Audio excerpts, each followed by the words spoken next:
Oh, magandang araw mga kabayan. Oh, tingin tayo dito ng ano na yung pre-fish food. Halimbawa, yung meron tayong mga alaga ng mga goldfish, yung mga palakihin katulad ng ano, yung mga baby goldfish. Ngayon, ang isang mabilis na pampalaki sa mga goldfish, yung mga pagkain na ano katulad nito.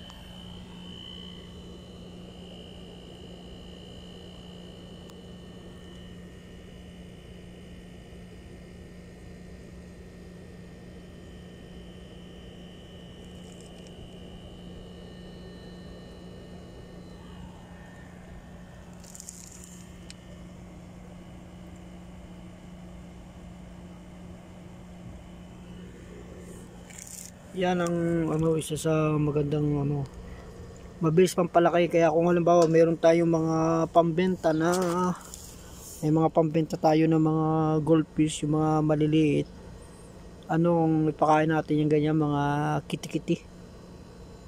Ang isa sa ano, gusto niyo magkaroon kayo ng ano, kitikiti, halimbawa mag-ano kayo ng planggana, lagyan nyo ng tubig. Tapos maganda sana yung mga limang planggana. Kahit lang sa mga ano, mga lata, medyo malaki. Lagyan nyo ng tubig, tapos ilagay nyo doon, halimbawa kayo may mga halamanan, lagay nyo doon sa ano, sa ilalim. Pag yun yung mga naka 4 na araw, may kitikiti na yon. Tapos yung ngayon, yun ang ilalagay nyo doon sa inyong ano, yung mga pinalalaki ng mga goldfish. O meron na kayong ano, libre na kuan. Kung katutingnan niyo ito, umulan lang dito. Umulan. Ay yung makalipas ang ano, ang 3 araw, aba ay ano yan, dami na agad ng mga kitikiti. Ayan oh.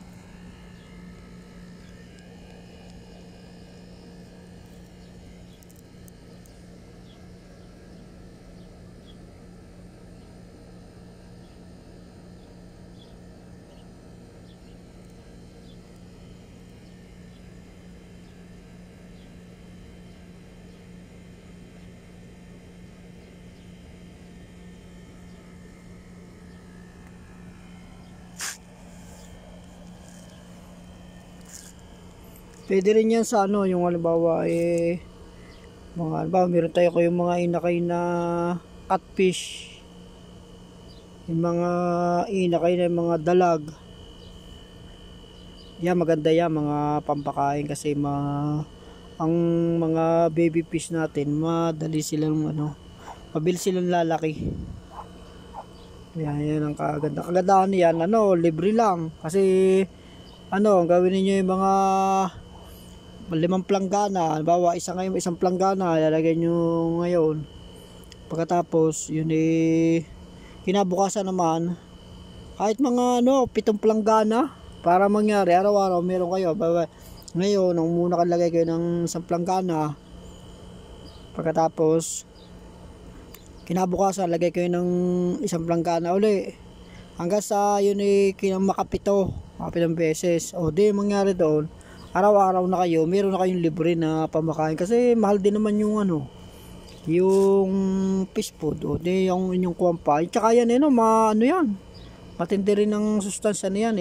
Nasubukan ko na rin dati, ang pamakain ko lang doon sa mga inakay na yung aking alaga ano, alaga ako dati. Mahilig kasi ako nung mag-alaga nung ako nasa Pilipinas.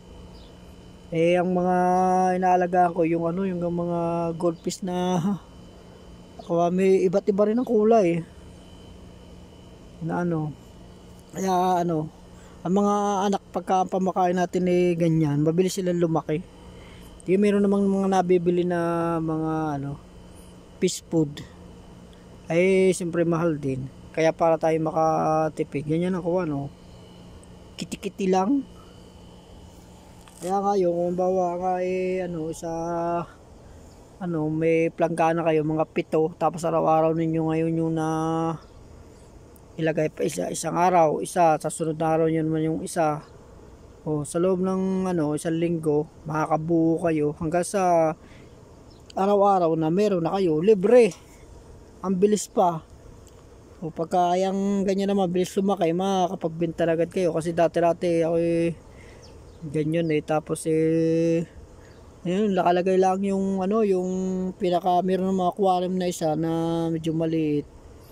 Nakalagay lang doon sa tindahan. Aba siyempre yung mga bata, minsan yung mga naglalakad, nakakakita sila ng ng tinda na goldfish.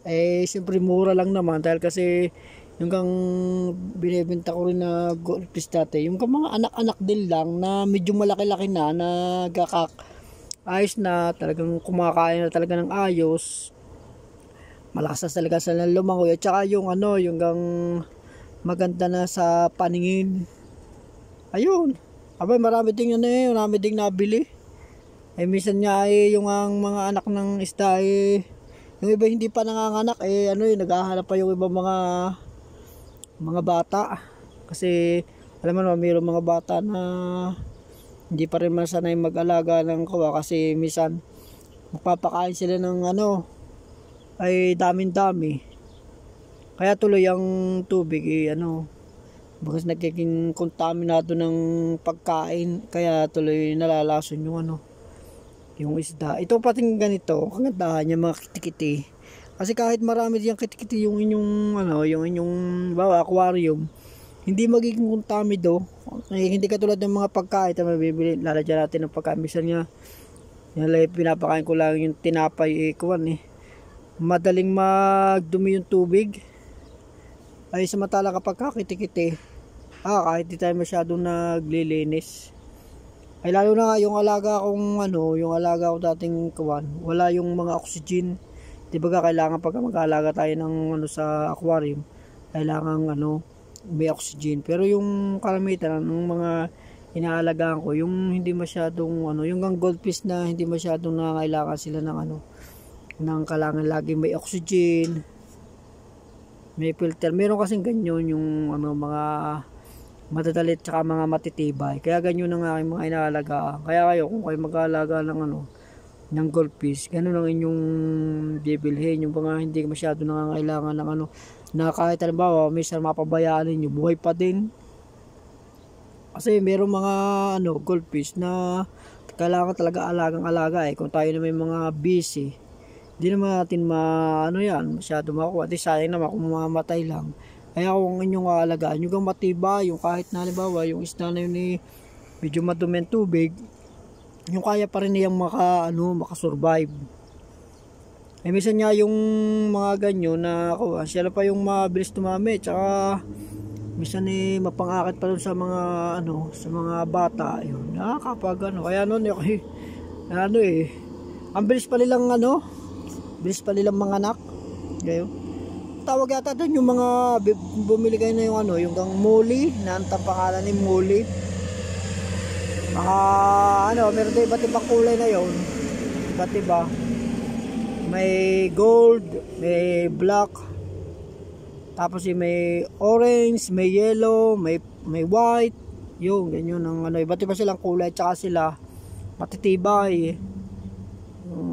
Tsaka sila mabilis na rin silang dumami.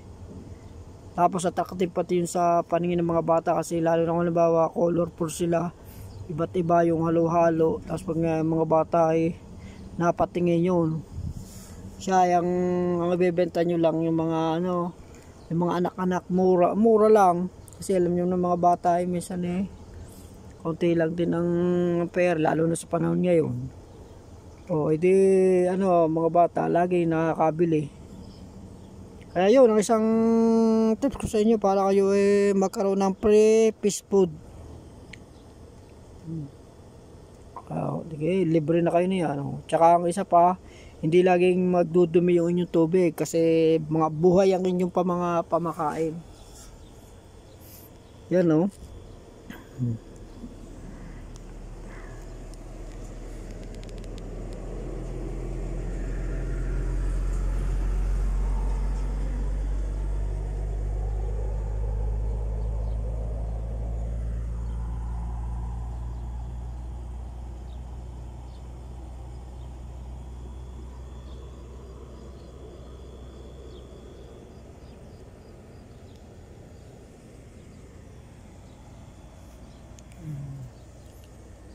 Kaya, sige, yun nga pala, hindi pa nakakapag-subscribe tsaka hindi pa nakakapag-follow sa ating mga kwentuhan mag-subscribe na agad tayo tsaka mag-follow. Sige, salamat, hanggang sa muli.